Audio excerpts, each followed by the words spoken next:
City कोतवाली थाना क्षेत्र के साड़ी की दुकान पर काम करने वाली वर्षा मालवीय को एक युवक ने गोली मार दी थी, जिसके बाद वर्षा गंभीर रूप से घायल अवस्था में इंदौर के एमवाय हॉस्पिटल में जीवन और मौत से संघर्ष लड़ रही है।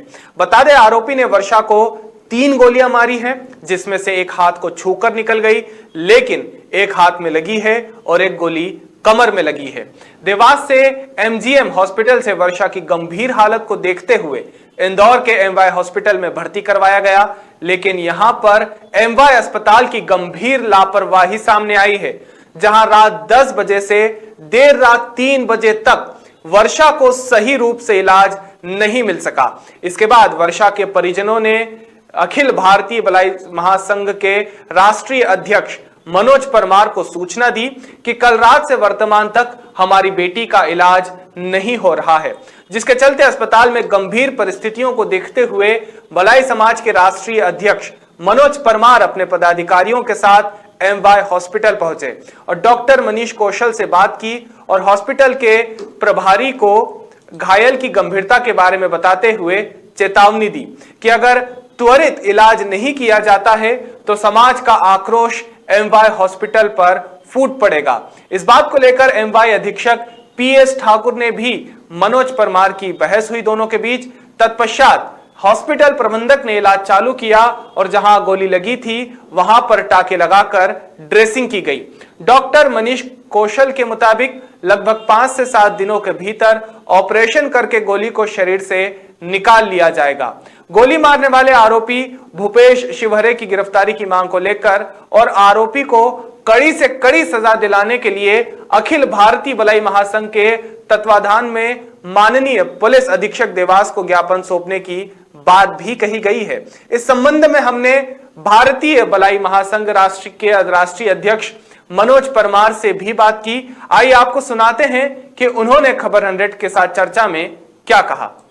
नमस्ते मनोज जी, जो पहला प्रश्न मैं आपसे पूछना चाहता हूं कि जो एमवाय में वर्षा नाम की युवती का इलाज चल रहा है, जिसे देवास में बीच बाजार में गोली मारी गई थी, आपने ये पक्ष उठाया कि एमवाय में उन्हें शुरुआत से ही एक अच्छा इलाज नहीं मिल पाया, वहां पर लापरवाही देखने को मिली, तो इस वजह से नाराजगी आपने जताई थी वहां पर।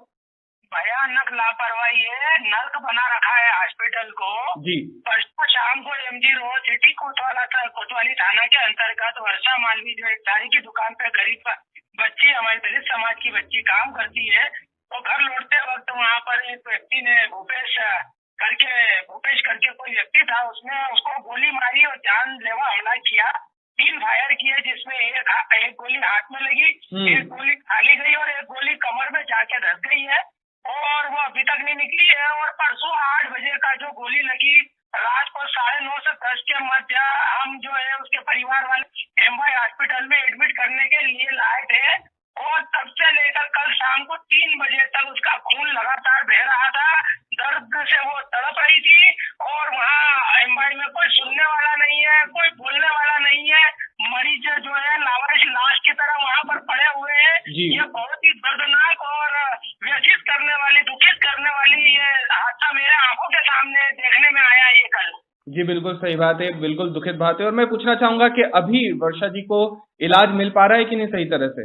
कल 3 बजे जब अखिल भारतीय भलाई महासंघ के तत्वाधान में पूरे समय समाज चल रहे थे, पूरा दलित समाज हुआ पड़ा था एमवाय में, तो हमने देखा लावारिस लाश की हालत में वर्षा मालवी को स्ट्रेचर पे पड़े हुए, तो हमने फिर जो है डॉक्टरों की लू उतारी। जो हमारा गुस्सा है, हमारे समाज का जो आक्रोश है, वो डॉक्टर शुक्ला पे निकला जो प्रभारी है, डॉक्टर मनीष कौशल पे निकला जो अधीक्षक है, पीएस ठाकुर, उनसे मेरी हाथ टाक हुई, उनसे मेरी बहस हुई और हमको अपने आप को ठाकुर अपनी मान बड़ाई करने लग गए कि मैंने इतना काम किया, मैंने हम आपकी प्रशंसा सुनने नहीं आए, हम हमारे व्यक्ति का इलाज करने आए, आप कितने अच्छे हो और कितनी सिक्योरिटी है ये मुझे मालूम है। 4 दिन हो गए, हमारे समाज की बच्चा चोरी हो गया, वो चोरी हुआ बच्चा आज तक नहीं मिला। आप सबकी मिली भगत है, उसमें कहीं ना कहीं आपका प्रबंधक का हाथ है, इसलिए और मैंने ये भी धमकी दी है कि अगर 2 दिन के अंदर अगर बच्चा नहीं मिला तो मैं एमवाय के सामने अनिश्चितकालीन धरना प्रदर्शन करूंगा। जी। और मनोज जी, उन्होंने इलाज भी चालू करा उस बच्ची का और कल ट्रीटमेंट हुआ। कल मतलब 3 बजे जब भलाई समाज ने हंगामा करा, पूरे समाज जन आक्रोशित घोषित हो गए जी। तब जाकर उन्होंने जो है इलाज चालू करा वर्षा मालवी का। जी जी मनोज जी, ये भी पूछना चाहूंगा कि आपने कहीं ना कहीं ये भी बात सामने आई थी कि अब आरोपी को सख्त से सख्त सजा दिलवाने के लिए आप ज्ञापन भी सौंपने वाले थे, उसमें क्या प्रशासन से क्या मांग कर रहे हैं कि आरोपी पर किस तरह की कार्रवाई चाहते हैं आप? आज दिन में 12 बजे के समकक्ष जी देवास जिले के दलित समाज और दलित समाज के लोग माननीय पुलिस अधीक्षक देवास से मिलेंगे और आरोपियों को कड़ी सजा हो और उस पर सख्त से सख्त कार्रवाई हो, उसकी जल्द से जल्द गिरफ्तारी हो। ये बड़ा दुर्भाग्य है कि इतना बड़ा देवास जिले में, देवास शहर में, बीच बाजार में सरेआम हुआ और अभी तक आरोपी की गिरफ्तारी नहीं हुई है। ये बड़े शर्म की बात है, ये बड़े दुख की बात है। जी और उसका जी लेकर नाराजगी है, तो नाराजगी आज हम 12 बजे लगभग 12 बजे से 1 बजे के मध्य उपरांत हम जो है माननीय पुलिस अधीक्षक देवास से ज्ञापन देकर जो है हमारी नाराजगी व्यक्त करेंगे। जी जी जी बिल्कुल। बहुत बहुत शुक्रिया मनोज जी हमसे बात करने के लिए और जानकारी साझा करने के लिए। सुधारना पड़ेगा, आप मीडिया कर्मियों का, जी, आप जी। बंधुओं का सहयोग जरूरी है, क्योंकि ऐसे गरीबों की सुनवाई नहीं होती, इलाज के अभाव में तड़प तड़प कर मर जाते हैं। ऐसे गरीबों की सुनने वाला कोई भी नहीं है वहाँ पर। वो दवा के अभाव में, इलाज के अभाव में, देख रेख के अभाव में जब तक उनके प्राण पखेरु नहीं उड़ जाते तब तक वो मृत्यु तुल्य कष्ट भोगते हैं वहाँ पर मरीज लोग। जी बिल्कुल सही बात है। आपको देखी बात है और इस बात को लेकर मेरा आक्रोश है और मैं इस एमवाई हॉस्पिटल के प्रबंधन के खिलाफ मैं लगातार आंदोलन प्रदर्शन करूंगा, ऐसा मेरा संकल्प है। जी जी जी बिल्कुल बिल्कुल। बहुत बहुत शुक्रिया हमसे जानकारी साझा करने के लिए। पक्ष बिल्कुल रखा जाएगा मनोज। एक और जहां कोरोना की वैक्सीन को लेकर कुछ दिनों पहले राहत भरी खबर सुनने को मिली थी, वहीं अब मध्य प्रदेश में कोरोना ने लोगों की चिंता बढ़ा दी है। मध्य प्रदेश के 2 प्रमुख शहरों में, जिसमें इंदौर और भोपाल शामिल हैं, उनमें कोरोना की 3rd वेव की बात सामने आई है और इसे अब इंदौर के कलेक्टर मनीष सिंह ने भी स्वीकारा है। साथ ही कोरोना 3rd वेव को लेकर इंदौर के जिले और संभाग के प्रशासनिक मुखियाओं ने ऑनलाइन समीक्षा की है। कमिश्नर डॉक्टर पवन शर्मा और कलेक्टर मनीष सिंह ने सरकारी निजी अस्पतालों से ऑनलाइन बेड उपलब्धता की जानकारी भी ली है, जिसके चलते निजी अस्पतालों ने बताया कि उनके पास ज्यादातर बेड उपलब्ध नहीं है।